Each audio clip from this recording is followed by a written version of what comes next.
শুভ সকাল। আপনারা সকলে কেমন আছেন? আশা করছি সকলে ভালো আছেন, সুস্থ আছেন। আবার একটা নতুন ভিডিও আপনাদের অনেক স্বাগত, অনেক ভালোবাসা। এখন বাজছে সকাল 8টা। আজকের এখন থেকে ভিডিওটা শুরু করছি।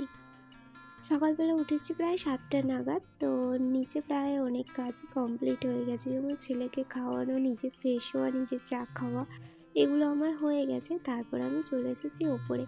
সবার প্রথম ওপরের বিছানাটা গুছিয়ে নিলাম। আর ওপরের বিছানাটা গোছাতে একটু টাইম লেগেই যায়, কারণ প্লাস্টিক পাতা আছে, আর প্লাস্টিক পাতার জন্য বিছানাটা পুরো ঘেটে যায়।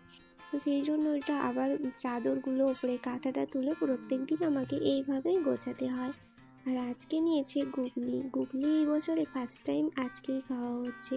আর গুগলির দাম বাপরে 200 টাকা কেজি, কিন্তু আমার বাবার বাড়ির ওইখানে এতটা দাম নয়।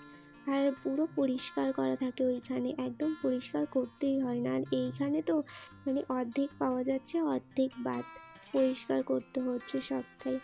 তো অনেকটাই টাইম লেগে গেছে আমার আজকে গুগলি বাছতে। তারপরে একটুখানি খেয়ে নিলাম, সরু চকলি পিঠে খেলাম, কালকে বানিয়েছিলাম, তো সেটা খেলাম। বাসি পিঠে খেতে বেশ ভালোই লাগে। খেয়ে দিয়ে এখানে রোদ্দুরে বসে কাজে লেগে গিয়েছি। মা এদিকে বাটনা বাটছে, আর আমি এদিকে সবজি কেটে নিচ্ছি। আজকে একটু গুগলির তরকারি করব, কষা কষা টাইপের, মাংসের মতো। গুগলির তরকারি ওইরকমভাবে করলে বেশ ভালোই হয়।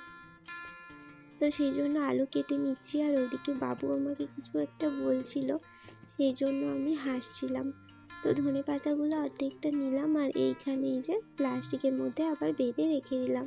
প্লাস্টিকের মধ্যে যদি বেঁধে রাখা যায় তাহলে কি হয়, টাটকা থাকে, বেশ শুকনো হয় না, ভালো থাকে। তো আমি ওইভাবেই রেখে দিই। তারপর একটু চাও খেয়ে নিলাম, খেয়ে এখানে স্নান সেরেও চলে এসেছি। আর আজকে দেখো আমি শাড়ি পরেছি, মাঝের মধ্যে শাড়ি পরি। আর অনেকেই বলে আমাকে শাড়ি পরলেই বেশি ভালো লাগে, যেহেতু রোগা পাতলা মানুষ, সেই জন্য। তো তাড়াহুড়োর মধ্যে করে না প্রত্যেক দিন আর শাড়িটা পরা হয় না। নাইটিটা খুব তাড়াতাড়ি করে পরা হয়ে যায়, আর শাড়িটা পরতে একটু দেরি হয়। তো আপনাদের সাথে কথা বলতে বলতে আমার অনেকটা রান্না এগিয়ে গেল।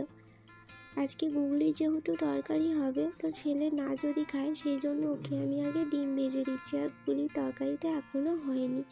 আর তার সাথে একটু ডাল বানালাম, আর ডিমটা পোচ টাইপের করে ভেজে দিলাম, উল্টেও একটু ভেজে নিয়েছি। উল্টে কেন ভেজে নিয়েছি, যদি না খায় সেই জন্য। কাঁচা কাঁচা হয়ে থাকলে তো ছোটো বাচ্চা নাও খেতে পারে। আর এইখানে আমি এবার গুগলির তরকারিটা করবো, আর আপনাদের সঙ্গেও শেয়ার করবো কীভাবে আমি করছি। সেরকম কিছু নয়, মাংস যেরকমভাবে করি ওরকমভাবেই করছি। প্রথমে আমি তেল দিয়ে, তারপরে একটু চিনি দিয়েছিলাম, তারপর শুকনো লঙ্কা আর তেজপাতা দিয়েছি। তারপর ওর মধ্যে পেঁয়াজ, কাঁচা লঙ্কা, আদা, রসুন, জিরে বাটা, টমেটো, তারপরে দিলাম লঙ্কা আর হলুদে গুলিয়ে জল দিয়ে দিলাম। আমি শুকনো মশলা দিই না, কারণ শুকনো মশলা দিলে পুড়ে যায়, ওর টেস্টটা একদম ভালো লাগে না। তো সেই জন্য আমি মশলাটা একটু জলে গুলেই দিই। তো মশলাটা ভালো করে কষানো হয়ে যেতে গুগলিটা ওর মধ্যে দিয়ে ভালো করে কষিয়ে, ভেজে রাখা আলুগুলো দিয়ে আর একটু কষিয়ে নিয়ে এবার জল ঢেলে দিলাম। এইটা এবার আমি ফুটতে দেবো। তরকারিটা বসিয়ে দিয়ে আমি আমার ছেলেকে খাওয়াবো, কারণ অনেকটাই বেলা হয়ে গেছে। ওকে খাওয়াতে খাওয়াতে এইখানে আমার তরকারিটাও হয়ে গেছে। আর বেশি রস মারবো না, কারণ নতুন আলু তো, এই আলুর মধ্যে রসটা পুরো টেনে নেবে, তখন পুরোই শুকিয়ে যাবে। তো তরকারিটা আমার নামানো হয়ে গেছে, গন্ধটা কিন্তু ভালোই লাগছে। হ্যাঁ, ওর মধ্যে আমি একটু গরম মশলাও দিয়েছিলাম। ধনে পাতাটা দিইনি, কারণ ধনে পাতা দিলে খুব একটা আমার খেতে ভালো লাগে না। আজকে রান্না হয়েছিল টক আর ডাল, তার সাথে হয়েছিল ধনে পাতার চাটনি আর গুগলির তরকারি। অনেকটা সময় পেরিয়ে গেছে, এখন প্রায় সন্ধ্যা। তো এই যে জামা কাপড়গুলো একটাও শুকনো হয়নি, কারণ রোদ্দুরই তো বেরোয়নি, শুকনো হবেই বা কী করে। কখন থেকে রেডি হয়ে বসেছিলাম দুটো রিলস বানাবো বলে, একদমই রিলস নেই। আর কদিন শরীরটা খুবই খারাপ ছিল, আর তার সঙ্গে তো আছে কাজের চাপ, সংসার, এদিকে পার্লার।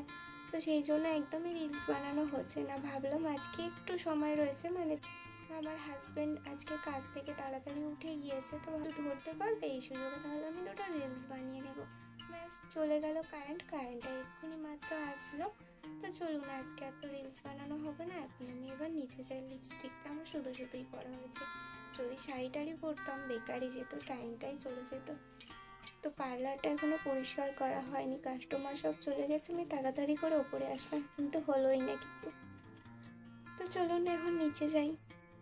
তো এই যে আমি এখন পার্লারের ঘরটা পরিষ্কার করতে এসেছি। পার্লারে এই যেটাই সব কিছু থাকে, মানে পার্লারে যেই জিনিসগুলো আমার লাগে এই ট্রেটায় এখন রাখছি।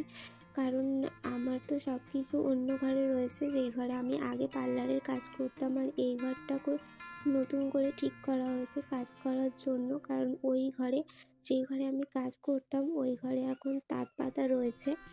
তো সেই জন্য এখন এই মাটির ঘরটাকে ঠিক করে এইখানে কাজটা চালাচ্ছি। আর যেহেতু আমাদের এইখানে কাস্টমারের চাপটা খুব একটা বেশি নেই, তো মানে অকেশনে একটু চাপ বেশি হয়, যেহেতু বাড়ির মধ্যে অসুবিধা হয় না, বারান্দায় কাস্টমারেরা এসে দাঁড়াতে পারে। আর বাড়ির মধ্যে কাজ হয়ে সত্যি আমার খুবই সুবিধা হয়।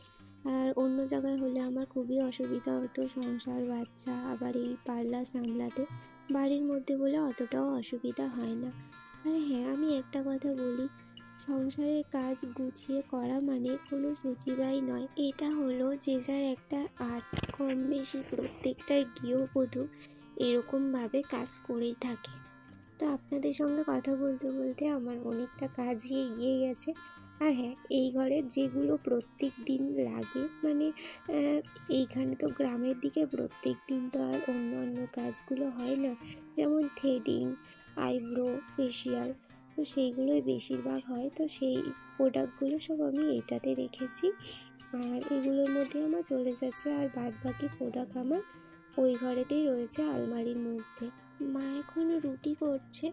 মায়ের রুটিটা হয়ে গেলে আমি আমার ছেলেকে খাইয়ে দেব।